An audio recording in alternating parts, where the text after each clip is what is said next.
Most people believe if they can figure out how to get rid of painful or difficult feelings, that will be the thing that makes life better. In this video, I'm going to explain why that belief is not only wrong, but also to be one of the main reasons that you can actually end up feeling worse about life. I'm going to break this down by explaining three things. The first is that experiencing pain in our lives is inevitable. Now, I know that sounds incredibly bleak, but it's not. I'm also going to show why it's useful. I'm then going to go on to explain why pain is actually just our mind trying to protect us and how noticing that thought can be really helpful for us. And finally, I'm going to lay down why accepting that pain is inevitable can actually make life easier. And as a bonus, I'll give you a technique that you can practice that helps improve your overall well-being when it comes to all sorts of different kinds of thoughts and feelings. All of this forms part of the 3 psychological skill sets that are clinically proven to improve overall well-being that I coach. If you want to delve deeper into any of that, there are a bunch of links in the description down below that you can go and take a look at. But for now, let's just jump straight into point 1. Pain is inevitable. So many of the stories and movies we grew up with tell us that love or happiness is the thing that unites all humans. Now, those things are incredibly important to experiencing a full human life, but they're sadly not guaranteed for everyone. What is guaranteed, unfortunately, is suffering. So every one of us has or will experience it. Our stories will differ, but they all center around that same truth. And despite this, we're constantly surrounded by advertising, algorithms, stories, and products setting us a myth. And that myth is this, that if life is going well, we shouldn't experience painful, difficult, or confusing thoughts or feelings. Or slightly more insidiously, we're just one product, one optimization, one hack away from making all of that disappear. Money will solve all of your problems. We can stay young forever. We can always avoid getting hurt. This false perception emerges around us that these things that are designed to give us happiness or love or joy should somehow have this supernatural power to completely cancel out sadness, fear, or loss. But when we step back, we all know deep down that this isn't true. Even the most privileged of lives include pain. I always think about stories around wedding days, ironically, because I've been to weddings where it might be the happiest day that someone's ever felt. And then in the middle of all that joy, they might remember a parent or a relative or a friend who's no longer there to be a part of it. And without warning, amongst all that joy, sadness suddenly shows up too, out of nowhere, seemingly unannounced. And we've all been in moments when we should be happy, but sadness, fear, or uncertainty just suddenly appears. You get the job that you always wanted and immediately feel imposter syndrome. You break a physical barrier like a marathon personal best and instantly feel lost about what comes next. And that's because the glow of achievement always quickly fades away and it's replaced by thoughts or ideas of what next, or am I ready for this next step, or some variation of those stories. Wondering why a particular story shows up can definitely be insightful. I've got a booklet down below that you can download that shares the 12 common stories that we all ultimately face at some point in our lives, and you can check that out in the description down below. But for building the most useful and enduring psychological habits, the most important thing is not to fixate on why a certain story appeared, but instead open yourself up to the idea that experiencing these thoughts or stories is simply what a normal human experience looks like. Happiness doesn't make us immune from sadness. Success doesn't protect us from the fear of failure. Joy doesn't eliminate old pain that still exists within us. The more we open up to and normalize this, the less we struggle against it. And that's why one of the core psychological skill sets that I coach is about tools that create space around the thoughts and feelings that are inevitably going to show up for us. So let's now move to point 2. Your mind is just trying to protect you. Now, whether we like it or not, and there are often times when we don't like it, we've all built a brain to prioritize survival in a world that was originally, and still is in many ways, full of physical danger.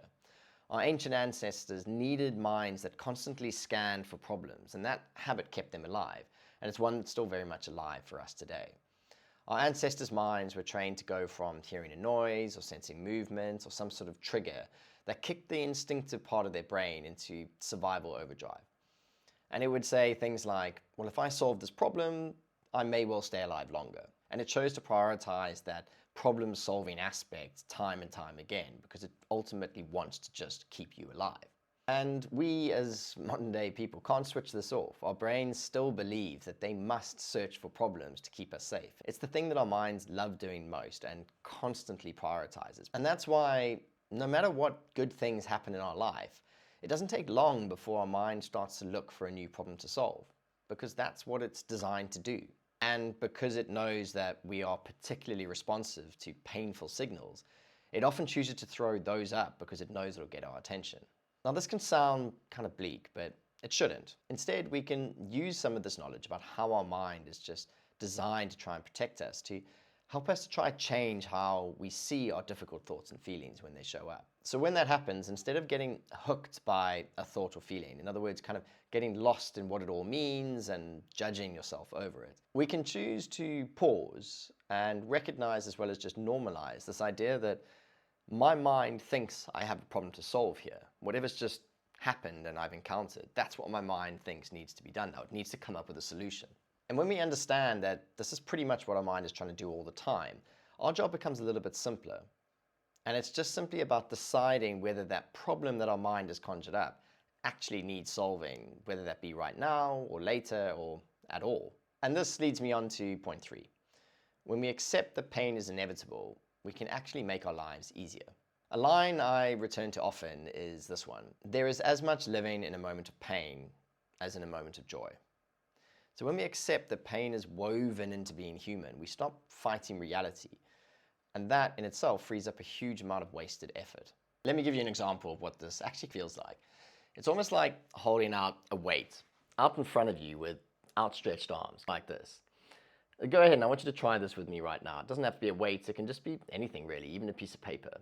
Now I want you to imagine that the weight represents a difficult thought or feeling that might just pop up out of the blue. And holding it out with outstretched arms like this, it sort of represents us trying to fight against that thought, or trying to get rid of it, or just wish it away. Now, this is only a 3-kilogram weight. I can probably do this for a while and feel like I can actually manage doing this. But over time, this weight will take up more and more of my attention and my effort. And it'll stop me from being able to focus on other things. And ultimately, it ends up being really draining and exhausting. I can feel my shoulders starting to get tense. I can feel some cramping starting to happen in my fingers. And ultimately, I'm starting to wonder whether I really want to keep holding on to this thought and feeling. Because while I'm doing that, I can't really focus on what's going on beyond this particular weight. Just get the sense that I'm starting to feel a bit drained, and all of my energy is going into this, which means there's not a lot left to do the other things that might be important in my life. And really, this whole process is what it feels like to constantly fight against our thoughts and feelings. But we do have another option, and instead of holding this weight out in front of us, what we can do is we can choose to just lower it down into our lap, for example, and we can just let it sit there. We still notice that it's there. We haven't tried to get rid of it or throw it away. It's just sitting there. But it's no longer dominating my attention or sapping my energy. I can feel a sense of relief, actually, in terms of my shoulders aren't quite as tense as they were, and my hands don't feel as caught up in the sensation of trying to desperately cling to that weight. And immediately I can feel more free. I feel like I have more energy now to actually use my body and to open myself up to all the sorts of things that I might want to do instead of just focusing on this weight. And this skill is called dropping the struggle. It's literally just remembering that instead of getting caught up with clinging onto a thought or feeling, I can just drop the struggle. And this is the first step in creating space. One of the 3 core psychological skill sets that's been clinically proven to increase our well-being. Because it's not about trying to outrun, outlast, or outwit our thoughts and feelings. Dropping the struggle just reminds us that we can relate to them in a different way. We can let them be with us without feeling like they're stealing the show and sapping all of our energy and attention. Love, happiness, and joy are all wonderful parts of life, but so too is the full range of emotions that we will inevitably experience, like pain, sadness, and loss. They come with a weight, but we get to choose, and we can remind ourselves that we can change how we relate to those emotions. We can drop the struggle in order to create more space and more energy to do more of the other things that matter. Now, if you might be wondering about other myths about our emotions and how they can improve our well-being, well, I've got the 3 biggest myths about happiness in this video right here that you'll probably want to check out next. See you over there.